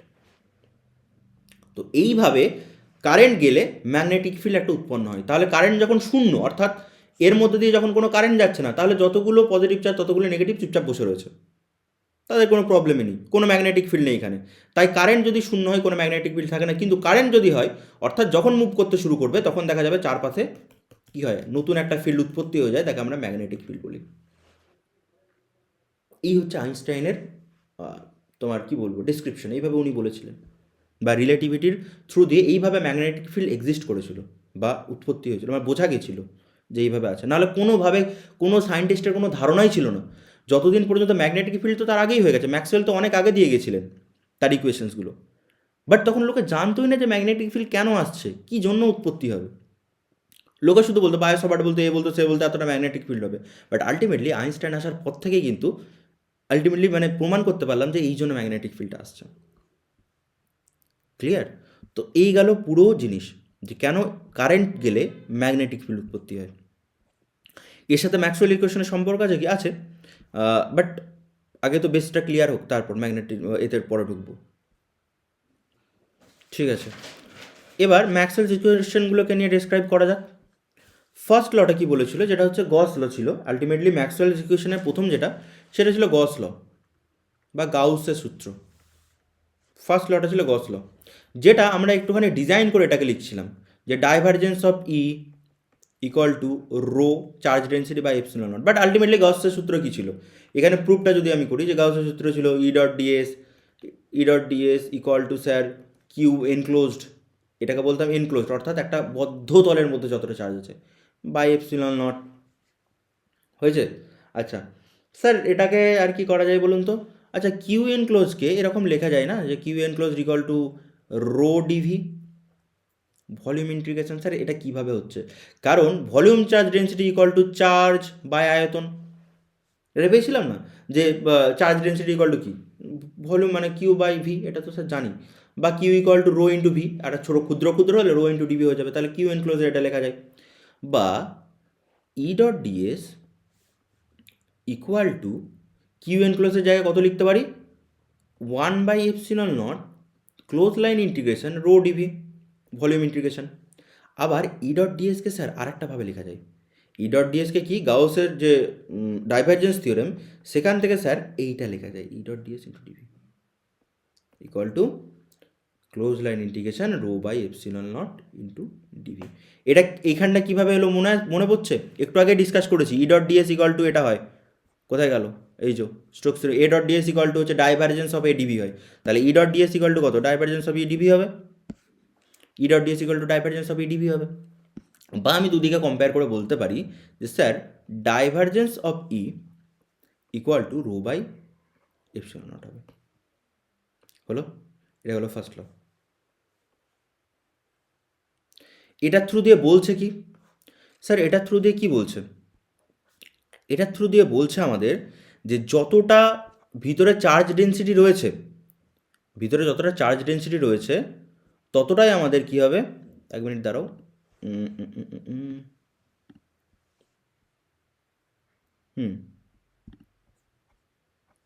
আচ্ছা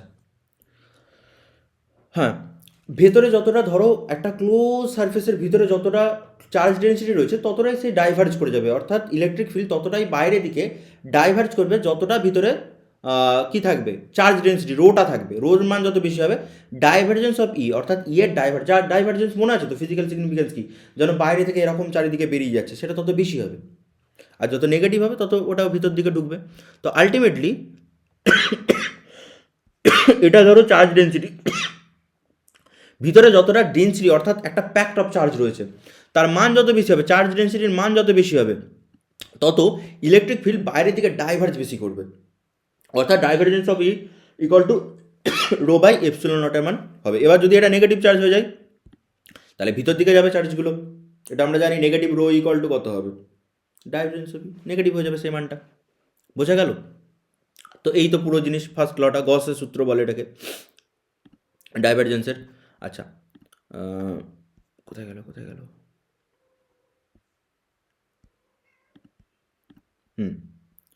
সেকেন্ড লতে যাওয়া যাক। ম্যাক্সওয়েলের সেকেন্ড লটা বলছে যে গস ল অফ, এটাকে বলা হয় গস ল অফ ম্যাগনেটিজম, আগেরটা ইলেকট্রিসিটি ছিল মানে ইলেকট্রিক ফিল্ড ছিল, এটা হচ্ছে Gauss law of magnetism, Gauss law of magnetism দ্বিতীয় সূত্রটা, নর্মালি এটাকে বলা হয় বা অনেকে অনেক নাম দিতে পারে, বাট আলটিমেটলি এটাই, এটা হচ্ছে আমার divergence of B equal to zero. আচ্ছা, এটা মিনিংটা কী বোঝাচ্ছে রে?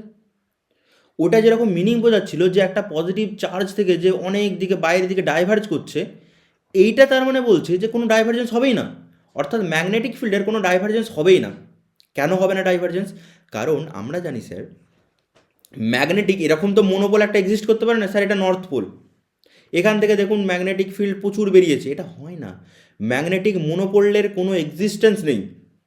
যদি এন থাকে তার সাথে সাথে একটা সাউথ মেরুও কিন্তু থাকবে, অর্থাৎ এন থেকে আমাদের ম্যাগনেটিক ফিল্ড বেরিয়ে সবসময় এসের দিকে যাবেই যাবে, সব সময় এন থেকে বেরিয়ে কোন দিকে যাবে, এসের দিকে যাবেই যাবে, অর্থাৎ এর ডাইভারজেন্স, আমি যদি একটা তল রেখে দিই এখানে, যে এটা একটা ধরো তল, ডিএস তল, কোনো বাইরের দিকে ম্যাগনেটিক ফিল্ড যাবে কি, কোনো যাবে না, ম্যাগনেটিক ফিল্ড বাইরের দিকে কোনো বেরোবেই না, বাইরে শূন্য হয়ে যাবে। বা যদি বাইরে বেরোয়ও, ধরো এইটা বেরিয়ে গেছে ফিল্ডটা, তাহলে সে আবার টার্ন নিয়ে ভিতর দিকে আবার ঢুকবে, অর্থাৎ যতগুলো বাইরে বেরোবে ততগুলোও কিন্তু আমার ভিতর দিকে ঢুকবে সারফেসে। তাহলে গজ ল ম্যাগনেটিজম কি বলছে, যে এরকম ডাইভারজেন্স অফ বি পসিবল নয়। ডাইভারজেন্স অফ বি অর্থাৎ বাইরে কোনো ফিল্ড এক্সিস্ট করবে না। ঠিক আছে, বোঝা গেল? আচ্ছা, এটাকে আমি তাহলে একটুখানি দেখিয়ে দিই তোমাদের, দাঁড়াও। খুব একটা ভালো তো আসেনি, বাট ঠিক আছে। দেখো, আমি যদি এই এক্স্যাক্ট অ্যানিমেশনটাতে দেখি, যে কোনো নর্থ মেরু থাকলে তার সাথে এক্সিস্ট করবে একটা সাউথ মেরু, অবশ্যই এক্সিস্ট করবে।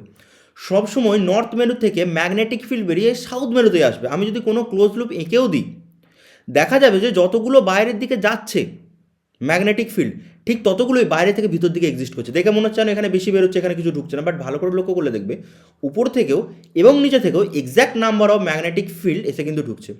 অর্থাৎ বাইরের দিকে যদি 5 একক বেরোয়, তাহলে ভিতর দিকেও 5 একক ঢুকছে, দিয়ে আলটিমেটলি ফাইটা অর্থাৎ ম্যাগনেটিক ফিল্ডটা কত হয়ে যাবে আমাদের? শূন্য হয়ে যাবে। নেট ফ্লাক্স কত হয়ে যাবে? এখানে দেখো লেখা রয়েছে নেট ফ্লাক্স আমাদের হয়ে যাবে শূন্য।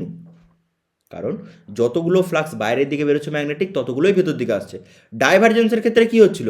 ডাইভারজেন্সের ক্ষেত্রে আমার হচ্ছিল হয় ভিতর দিকে ঢুকছে সব, বা বাইরের দিকে বেরোচ্ছে, অর্থাৎ ডাইভারজেন্সের মান অনেক হচ্ছিল, একটা ভ্যালু ছিল যে বাইরের দিকে বেরিয়ে যাচ্ছে। বাট এখানে সেটা নেই, যতগুলো ফ্লাক্স ভিতর দিকে বাইরের দিকে বেরোচ্ছে ঠিক ততগুলোই ফ্লাক্স ভেতর দিকে ঢুকবে। তার মানে নেট ডাইভারজেন্সটা কত হয়ে যাবে আমাদের? শূন্য হয়ে যাবে। এটা আমরা দেখছি ম্যাক্সওয়েলের সেকেন্ড ল থেকে। তাহলে ম্যাক্সওয়েলের সেকেন্ড লটা কীভাবে আনবো? আচ্ছা, নর্মালি এটা মনে আছে phi equal to B dot A হয়। Phi equal to B dot A আমরা এটা লেঞ্জের সূত্র বা ফ্যারাডের সূত্র থেকে পড়েছিলাম, যে স্যার এটা যদি আপনার ধরুন একটা তল থাকে এ তল, আর এই দিক বরাবর ম্যাগনেটিক ফিল্ড যাচ্ছে বি, তাহলে স্যার এই দিক বরাবর হয় আমাদের এ কস থিটা, এদিকে বি হয়, তাহলে টোটাল আমাদের ফাই ম্যাগনেটিক ফ্লাক্সটা কত হয়? যে এ কস থিটা ইন্টু বি, বা এটাকে স্যার আমি লিখতে পারি বি ডট এ, তাই না? এটা বি ধরে না, ম্যাগনেটিক ফিল্ড বোঝাচ্ছে, ফাই অফ বি ম্যাগনেটিক ফ্লাক্সকে বোঝাচ্ছে। বা এটাকে আরেকটু কায়দা করে আমি লিখতে পারি যে স্যার এটা close line integration B dot DS, কারণ ক্ষেত্রফল ওইটুকু, তো ক্ষুদ্র ক্ষুদ্র ক্ষেত্রফলের সমষ্টি হবে বি ডট ডিএস। হলো। এবার যদি নেট ম্যাগনেটিক ফিল্ড শূন্য হয়, তাহলে ফ্লাক্সটা কত হবে? টোটাল ফ্লাক্সটা শূন্য, কারণ যতগুলো 5 একক বাইরের দিকে বেরোচ্ছিল ততগুলোই নেগেটিভ 5 একক ভিতরের দিকে ঢুকে গেছে, তার নেট ম্যাগনেটিক ফ্লাক্স কত হবে? শূন্য নেট ম্যাগনেটিক ফ্লাক্স হবে। বা এখান থেকে আমি বলতে পারি যে ক্লোজ লাইন ইন্টিগ্রেশন যে B dot DS equal to শূন্য, বা বি ডট ডিএসকে আরেকটাভাবে চিহ্নিত করা হয়, সেটা হচ্ছে ডাইভারজেন্স অফ বি ডিভি, তাই না? এটা দেখো গসের সূত্র, যে ডট ডিএস থাকলে ডাইভারজেন্স অফ বি ডিভি করা হয় এটাকে। হয়েছে। এবার ইন্টিগ্রেশন ডিভি তো নট ইকুয়াল টু জিরো, তাহলে আলটিমেটলি জিরো হতে হলে একেই জিরো হতে হবে, ডাইভারজেন্স অফ বিকেই জিরো হতে হবে, তাহলে আলটিমেটলি। এটা হয়ে গেল ম্যাক্সওয়েলের সেকেন্ড ল। এটা হয়ে গেল ম্যাক্সওয়েলের সেকেন্ড ল।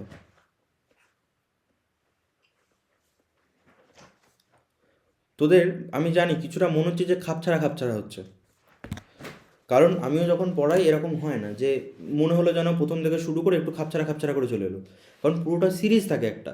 প্রথমে আমাদের ক্যাপাসিটার পড়াতে হয়, ক্যাপাসিটার থেকে আমাদের পোলারাইজেশন ডাইইলেকট্রিক পড়াতে হয়, তারপর পোলারাইজেশন পড়াতে হয়, তারপর ধীরে ধীরে ম্যাগনেটিজম গোটাটা পড়াতে হয়, তারপর শেষে ম্যাক্সওয়েলস ইকুয়েশন আছে।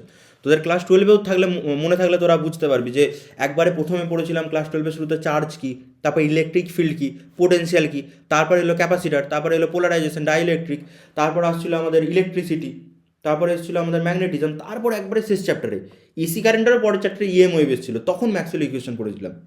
তো এতটা মানে জায়গা লাগে এই পুরো জিনিসটাকে সিরিজে আসতে, বাট এত কিছু কাট অফ করে দিয়ে তোদের সিলেবাসে এইটা একটা টপিক, এটা একটা টপিক, এটা একটা টপিক এইভাবে করে রেখেছে। তো আমাদের এইভাবেই পড়তে হবে, আর গোটা ওইভাবে পড়াতে গেলে তো টাইমও আসবে না। ঠিক আছে? আচ্ছা, third law.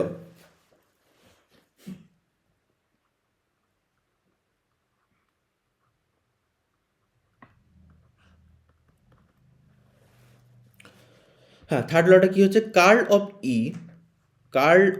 E equal to কত? Del B del T. এটা দুটো মিনিং দাঁড়াতে কী করলাম, এটা দুটো জিনিস দাঁড়াতে পারে। একটা হচ্ছে পরিবর্তন ম্যাগনেটিক ফিল্ড একটা ইলেকট্রিক ফিল্ড, রোটেশনাল ইলেকট্রিক ফিল্ডে জন্ম দেয়, সেটা হতে পারে। অথবা যেখানে একটা রোটেশনাল ইলেকট্রিক ফিল্ড এক্সিস্ট করে সেখানে একটা পরিবর্তনশীল ম্যাগনেটিক ফিল্ড থাকে। অর্থাৎ এখানে যদি একটা রোটেশনাল একটা ইলেকট্রিক ফিল্ড থাকে, তাহলে সেইটা একটা পরিবর্তনশীল ম্যাগনেটিক ফিল্ড দেবে। একবার এখান থেকে এদিকে, আবার যখন উল্টো পথে আসবে আবার এদিক থেকে এদিকে হবে। এই দুটো মিনিং দাঁড়াতে পারে। অর্থাৎ যে জায়গাতে একটা রোটেশনাল ইলেকট্রিক ফিল্ড আছে, সবসময় মনে রাখবি যে জায়গাতে একটা রোটেশনাল ম্যাগনেটিক ফিল্ড থাকবে, কার্ল অফ ই মানে কি, রোটেশনাল ম্যাগনেটিক ইলেকট্রিক ফিল্ড, যেখানে একটা রোটেশনাল ইলেকট্রিক ফিল্ড থাকবে সেখানে একটা পরিবর্তনশীল ম্যাগনেটিক ফিল্ডের জন্ম দেবে। অথবা যেখানে একটা পরিবর্তনশীল ম্যাগনেটিক ফিল্ড থাকবে সেখানে একটা রোটেশনাল ইলেকট্রিক ফিল্ডের জন্ম দেবে। এখান থেকেই কিন্তু আলোর জন্ম হয়, মানে ইএম ওয়েভের জন্ম কিন্তু এখান থেকেই হয়। মানে এর পরবর্তী যে জিনিসটা সেটাই কিন্তু আলোর জন্ম হতে পারে, কিন্তু সেটা এখন তোদের এতে নেই। তাহলে এটা কীরকম দেখতে হয়, এই ইকুয়েশনটা কীরকম দেখতে, ভিজুয়ালাইজ কীরকম হয়? এই ইকুয়েশনটা কিছুটা এরকম দেখতে, মানে হুবহু তো কপি করা যায় না, বাট কিছুটা এরকম দেখতে, যে কোথায় গেলে ফ্যারাডে ল, হ্যাঁ এটাকে ফ্যারাডে লও বলা হয়, ঠিক আছে? বাবা ঠিকঠাক বোঝাচ্ছে না, বাট তাও দেখতে পারিস যে একটা এখানে দেখ রোটেশনাল ইলেকট্রিক ফিল্ড রয়েছে, বোঝা মানে খুব ফাস্ট হয়ে গেছে বলে স্পিডটা একটু কমিয়ে দিতে হতো, যাই হোক আরপিএমটা একটু কমিয়ে দিলে হতো। কোথায় গেল, হ্যাঁ, যখন ডিরেকশনটা তোর একবারে স্টপ হয়ে যাচ্ছে, দেখ একবারে যখন ম্যাক্সিমাম মানে চলে যাচ্ছে তখন ইলেকট্রিক ফিল্ড শূন্য মানে দাঁড়িয়ে যাচ্ছে। বাট যখন সেটা তোর চেঞ্জ হতে থাকছে তখন তাকে একটা প্রডিউস একটা সার্কুলার ইলেকট্রিক ফিল্ড দিচ্ছে, এবং তার ডিরেকশনটা যতক্ষণ এটা ম্যাগনেটিক ফিল্ড ভিতরে, বাইরেটা পুরোটা ইলেকট্রিক ফিল্ড, একটা পরিবর্তনশীল ম্যাগনেটিক ফিল্ড ইলেকট্রিক ফিল্ডের জন্ম দিচ্ছে, অথবা একটা রোটেশনাল ইলেকট্রিক ফিল্ড ম্যাগনেটিক ফিল্ডের এই হচ্ছে। এবার তুই বলতো যদি একটা দিকে রোটেশন হতো তাহলে মানটা একটা দিকে দাঁড়িয়ে থাকতো, মানে একটা দিকেই পয়েন্ট করতো ম্যাগনেটিক ফিল্ডটা। কিন্তু যেহেতু এর ডিরেকশন চেঞ্জ করছে একটা নির্দিষ্ট সময় অন্তর, তো ম্যাগনেটিক ফিল্ডের দিকটাও কিন্তু ধীরে ধীরে চেঞ্জ করে যাচ্ছে। আচ্ছা, এটা ফ্যারাডে ল বলা হয়, ঠিক আছে? থার্ড লটাকে ফ্যারাডে ল এর একটা পরিবর্তিত রূপ।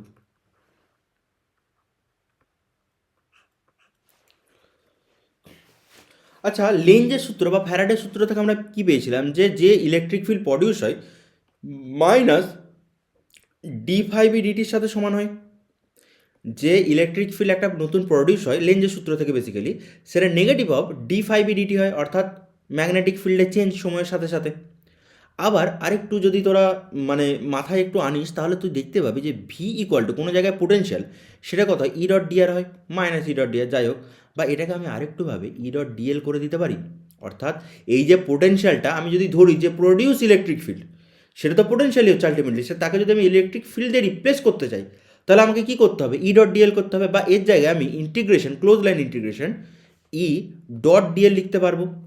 কারণ এগুলো দেখ, মানে আমি কি বলি বলতো, তোদের সব কিছু হচ্ছে এমন জায়গাতে দিয়ে দিয়েছে না যে মানে সব যেন তোরা জানিস, তারপর তোরা এগুলো শিখতে এসেছিস, যে এগুলো তোরা আগে পড়ে এসেছিস তো এবার তোরা নতুন শিখতে এসেছিস এগুলো, সেরকম হিসাবে একবারে গ্রাউন্ড থেকে কিন্তু নেই কোনো ফর্মুলায়।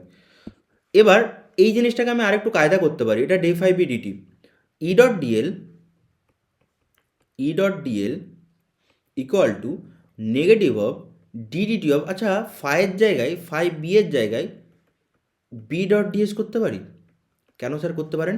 কারণ এটা আগেও করেছি আমি, যে B dot DS phi B এর জায়গায় লিখেছিলাম, এই যে B dot DS, phi B এর জায়গায় বি ডট ডিএস লেখা ছিল, বা এর জায়গায় integration close line integration obviously B dot DS, ক্ষেত্রফল তো চেঞ্জ হচ্ছে না, আলটিমেটলি চেঞ্জ হচ্ছে ম্যাগনেটিক ফিল্ড, তাহলে আমি এটাকে লিখতে পারি E dot DL equal to, এটাকে আমি লিখতে পারি integration close line integration E dot DS, sorry E dot DL line integration, এটা ইকুয়াল টু মাইনাস ডিবিডিটি, এটাকে আমি ডেল বি করে দিচ্ছি কারণ শুধুমাত্র বিকে করছি, ডট ডিএস, একটা দিক তো চলে এলো। এবার লেফট সাইডটা কীভাবে আসবে,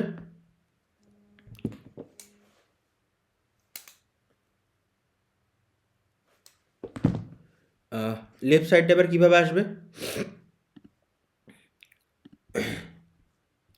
এটা দেখ, এটা হচ্ছে স্টোকসের কার্ল থিওরেম, একটু আগেই পড়েছিলাম স্টোকসের curl theorem. E dot DL equal to, এটাকে লিখতে পারি কার্ল অফ ই ডিএস, এটাকে এইভাবে কিন্তু লেখা যায়, equal to negative of del B del T dot DS. এবার আমি দুদিককে কম্পেয়ার করে, কাটাকুটি না, এগুলো কাটাকুটির কোনো সিন নেই, হ্যাঁ, দুদিকে কম্পেয়ার করে আমি লিখতে পারি যে কার্ল অফ ই, অর্থাৎ ইলেকট্রিক ফিল্ডের যে পরিবর্তন, সেটা পরিবর্তন মানে হচ্ছে সার্কুলার পরিবর্তন, সেটা নতুন একটা ম্যাগনেটিক ফিল্ডের জন্ম দেবে, যার মান হবে ডেল বি ডেল টি, অর্থাৎ যার পরিবর্তনের মান হবে ডেল বি ডেল টি। আচ্ছা ঠিক আছে, তাড়াতাড়ি পড়িয়ে নিই। ম্যাক্সওয়েলের ফোর্থ এবং লাস্ট ইকুয়েশন যেটা, সেটা বলছিল কার্ল অফ বি, অর্থাৎ একটা ম্যাগনেটিক ফিল্ডের যে পরিবর্তন মানে তো রোটেশন হবে, সেটা দুটো জিনিস দেবে। একটা হচ্ছে মিউ নট অফ জে, আচ্ছা যেটা কী ছিল, যেটা ছিল কারেন্ট ডেন্সিটি, যেটা যদি তোদের মনে থাকে তাহলে মনে যাবে এটা হচ্ছে কারেন্ট ডেন্সিটি, একক ক্ষেত্রফলে যতটা কারেন্ট যায় সেটা, plus epsilon naught del phi E, অর্থাৎ ইলেকট্রিক ফিল্ডের পরিবর্তন সময়ের সাথে সাথে। এটা ছিল তোর ইকুয়েশন। এবার এটা আসছে কোথা থেকে? প্রথমে তোর অ্যাম্পিয়ারের সূত্রটা কী বলছিল রে? B dot DL equal to mu zero I, B dot DL equal to mu naught I, এটা আমরা পেয়েছিলাম অ্যাম্পিয়ারের সূত্র থেকে। এবার বি ডট ডিএলটাকে আমি অ্যাজ ইট ইজ রেখে দিচ্ছি, B dot DL equal to mu naught আইয়ের জায়গায় আমরা লিখতে পারি যে স্যার এটা হচ্ছে, আইয়ের জায়গায় এটা লিখতে পারি J dot DS, close line integration J dot DS, কারণ এর জায়গায় আমি লিখতেই পারি এটা। কেন লিখতে হচ্ছে? কারণ আমাকে প্রমাণ করতে হয় বেসিক্যালি। এবার বি ডট ডিএলটাকে স্টোকসের কার্ল থিওরেম থেকে আমি লিখতে পারি যে curl of B ds equal to mu zero J, অর্থাৎ current density mu zero J dot ds. দুদিকে কম্পেয়ার করে আমি লিখতে পারি যে curl of B equal to mu zero J. এবার এই সূত্রটা একটা বেরোলো, কিন্তু এখানে একটা প্রবলেম আছে, এটাই তাহলে হয়ে যেত, তাহলে এই এক্সট্রা টার্মটা কোথা থেকে আসছিল? মিউ জিরো যে করলেই তো হয়ে যেত, তাহলে এই এক্সট্রা টার্মটা এলো কোথা থেকে? এটা এলো এখান থেকে। যদি ধর এখানে একটা কন্টিনিউটি ইকুয়েশন ছিল, তোদের ক্লাস 12-এ পড়েছিলি হয়তো, কন্টিনিউটি ইকুয়েশনে বলছিল যে ডাইভারজেন্স অফ জে, এটা হতো minus del rho del T, এটাকে বলতাম আমরা কন্টিনিউটি ইকুয়েশন, এটাকে বলতাম আমরা কন্টিনিউটি ইকুয়েশন। এই ইকুয়েশনের থ্রু দিয়ে কী বোঝাতো? এই ইকুয়েশনের থ্রু দিয়ে বোঝাতো যে যতটা চার্জ ডেন্সিটি, এটা রোটা হচ্ছে চার্জ ডেন্সিটি, সময়ের সাথে সাথে যদি চার্জ ডেন্সিটি চেঞ্জ হয়, সেটা একটা কি করবে, মানে তোর তোর ডাইভার্জ করবে একটা চার্জ কারেন্ট ডেন্সিটিকে। পরিবর্তনশীল চার্জ ডেন্সিটি, কোনো ধর একটা তারের মধ্যে দিয়ে চার্জটা মানে চেঞ্জ হয়ে যাচ্ছে, মানে চার্জটা যাচ্ছে, পরিবর্তন হচ্ছে, তাহলে সেটা কি করবে? সেটা একটা কারেন্ট দেবে বা কারেন্ট ডেন্সিটি দেবে একক ক্ষেত্রফলের মধ্যে দিয়ে, যেটা একটা তোর এরকম ফ্লোর মধ্যে দিয়ে যাবে। তো এটা ছিল কন্টিনিউটি ইকুয়েশন। আচ্ছা এতে প্রবলেমটা কি হলো? এতে প্রবলেমটা এটা হলো যে এই ইকুয়েশনটার মধ্যে আমি যদি দুদিকে ডাইভারজেন্স নিই, এর মধ্যে যে প্রবলেমটা, মানে এই ইকুয়েশনটার মধ্যে সেই প্রবলেমটা হচ্ছে, যদি দুদিকে আমি ডাইভারজেন্স নিই, যে divergence of curl of B equal to mu naught divergence of J, তাহলে ডাইভারজেন্স অফ কার্ল তো শূন্য হয়ে যাবে, কিন্তু ডাইভারজেন্স অফ জে সেটা কিন্তু কোনোভাবে জিরো নয়, কারণ ডাইভারজেন্স অফ জের একটা মান আছে, এবং চার্জ যদি সেখানে শূন্য হয় তাহলে তো এত ম্যাগনেটিক ফিল্ড ইলেকট্রিক ফিল্ড নিয়ে কথা বলেই লাভ নেই। যদি সেখানে চার্জ জিরো, তাহলে চার্জটা জিরো নয়, চার্জ ডেন্সিটি জিরো নয়, মানে এটাও জিরো নয়। বাট আমি যদি এখানে দুদিকে ডাইভারজেন্স নিই, এটা not equal to zero, but এটা ইকুয়াল টু জিরো হয়ে যাচ্ছে, তাহলে এটা একটা মানে দ্বন্দ্ব হয়ে যাচ্ছে, যে একদিকটা ইকুয়েশনে শূন্য হতে পারে বাট একদিকটা শূন্য হতে পারে না। অর্থাৎ কী বোঝাচ্ছিল, যে যে জায়গাতে ধর ম্যাগনেটিক ফিল্ড আছে, মানে এরকম ফিজিক্যালি এরকম দাঁড়াচ্ছে যে যেখানে তাহলে ম্যাগনেটিক ফিল্ড এক্সিস্ট করছে, সেখানে কারেন্ট কোথায়? এখানে প্রশ্নটা কী আসছিল দেখ, প্রবলেমে প্রশ্নটা আসছিল যে কারেন্ট গেলে তো ম্যাগনেটিক ফিল্ড থাকবেই, কিন্তু এমনও তো অনেক জায়গা আছে যেখানে ম্যাগনেটিক ফিল্ড রয়েছে কিন্তু সেখানে কারেন্ট নেই, তাহলে এই ম্যাগনেটিক ফিল্ডটা এলো কোথা থেকে? এইটা হচ্ছে প্রবলেমটা। তার ম্যাথমেটিক্যাল প্রবলেম এটা দেখালাম, বাট ফিজিক্যাল প্রবলেম হচ্ছে এটা এমন জায়গাতে যেখানে কারেন্ট নেই বাট ম্যাগনেটিক ফিল্ড আছে। যেরকম একটা স্যার জায়গা দেখান তো যেখানে ওটা হয়, সেরকম একটা জায়গা হলো ধরো একটা ক্যাপাসিটরের ভিতরে, একটা ক্যাপাসিটরের ভিতরে আমরা তো জানি যে ক্যাপাসিটরের মধ্যে দিয়ে কারেন্ট ফ্লো করতে পারে না, তাহলে এই জায়গাতে পুরো সার্কিটটা কমপ্লিট হচ্ছে, এখানে একটা ম্যাগনেটিক ফিল্ড এক্সিস্ট করছে বাট এখানে কারেন্ট নেই, তাহলে এই জায়গাটাতে আমি কী করব? পুরো তো ফাঁকা স্পেস, ক্যাপাসিটর মানে তো ফাঁকা স্পেস। তখন আমি ধরে নিই যে এখানে একটা কারেন্ট রয়েছে, হয়তো রয়েছে, যেটাকে আমরা ডিসপ্লেসমেন্ট কারেন্ট বা আইডি ধরবো, নতুন একটা টার্ম।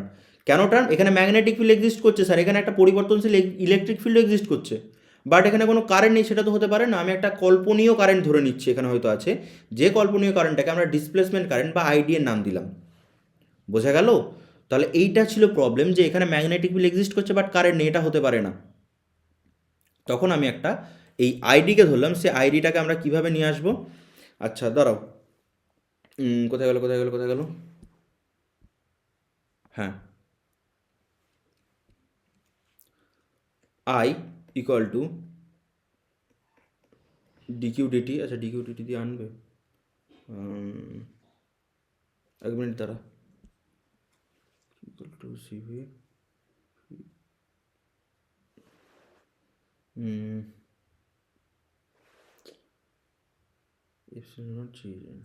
তো একবার দাঁড়া, সিভি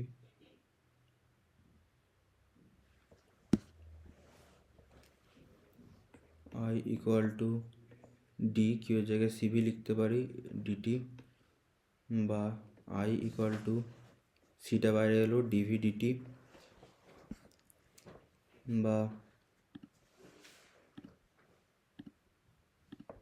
আইডি এর মানটা বার করছে, হ্যাঁ ভিতরে যে কারেন্টটা থাকবে তার মানটা বের করছে। এখানে কারেন্ট থাকলে এখানে চার্জ ডেন্সিটি জেডিও থাকবে। তাহলে গোটা ইকুয়েশনে আমাদেরকে বেসিক্যালি দুটো জিনিস করতে হবে, যে কার্ল অফ বি যখন পাবো, একটা বাইরে যে কারেন্টটা এই বাইরেটা দিয়ে যাচ্ছে তার একটা যে থাকবে কারেন্ট ডেন্সিটি থাকবে, এবং এই ক্যাপাসিটরের মধ্যে আর একটা কারেন্ট ডেন্সিটি জেডি থাকবে, দুটোর সমষ্টি। এই কার্ল অফ বিট হবে এইটা প্লাস জেডি, এই দুটোর সমষ্টি হবে। মানে এইটা দিয়ে শুধু হচ্ছিল না, তার সাথে এক্সট্রা একটা আমাদেরকে ইকুয়েশন নিয়ে আসতে হলো, যার থ্রু দিয়ে আমি জিনিসটাকে নিয়ে আসবো।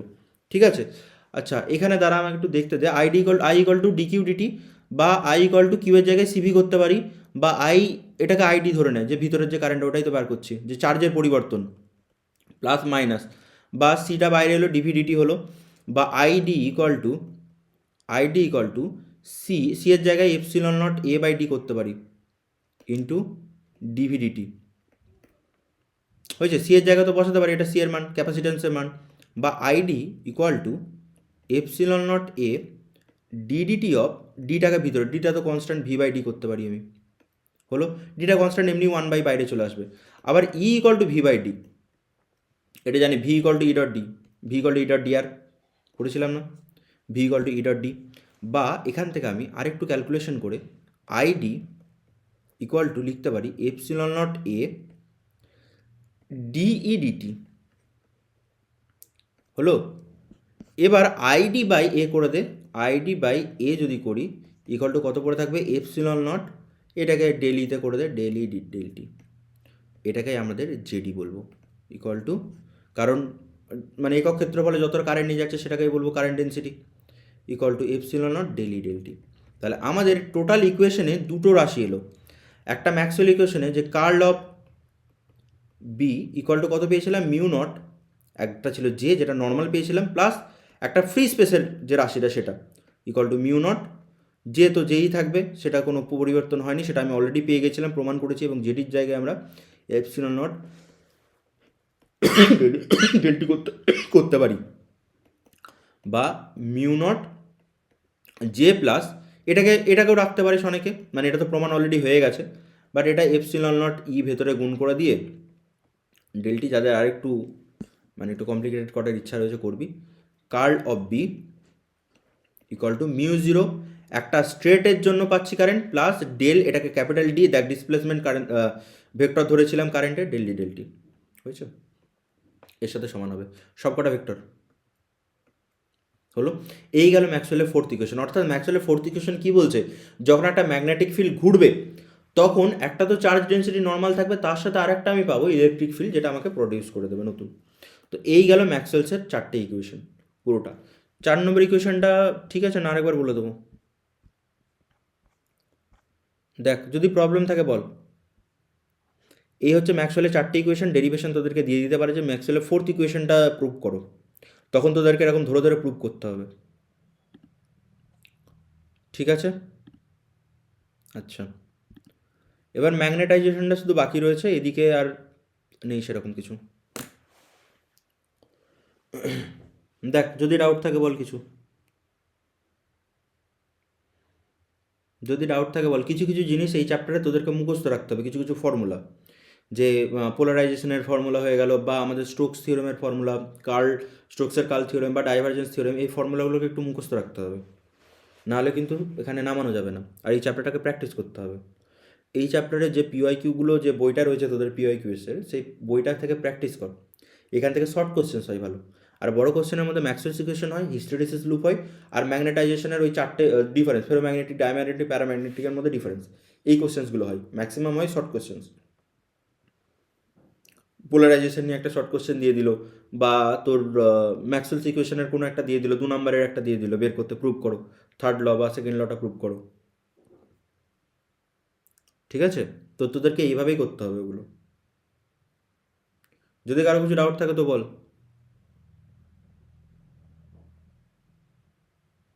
কারো কিছু ডাউট আছে?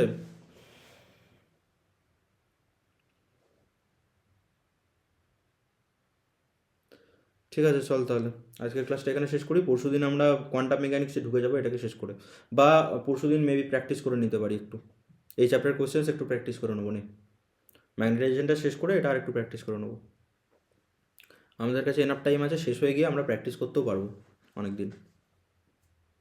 ঠিক আছে, চল, টাটা। আর এটা আমি দিয়ে দেবো, মানে তোর পিপিটিটা আমি দিয়ে দেবো, কারণ এটা তোদের লাগবে। এটা আমি গ্রুপে সেন্ড করে দিচ্ছি। ঠিক আছে, চল, টাটা। পরের দিন আবার দেখা হচ্ছে, পরশুদিন। ভালো থাকিস সবাই, পড়াশোনা করতে থাকিস। রাখছি, গুড নাইট।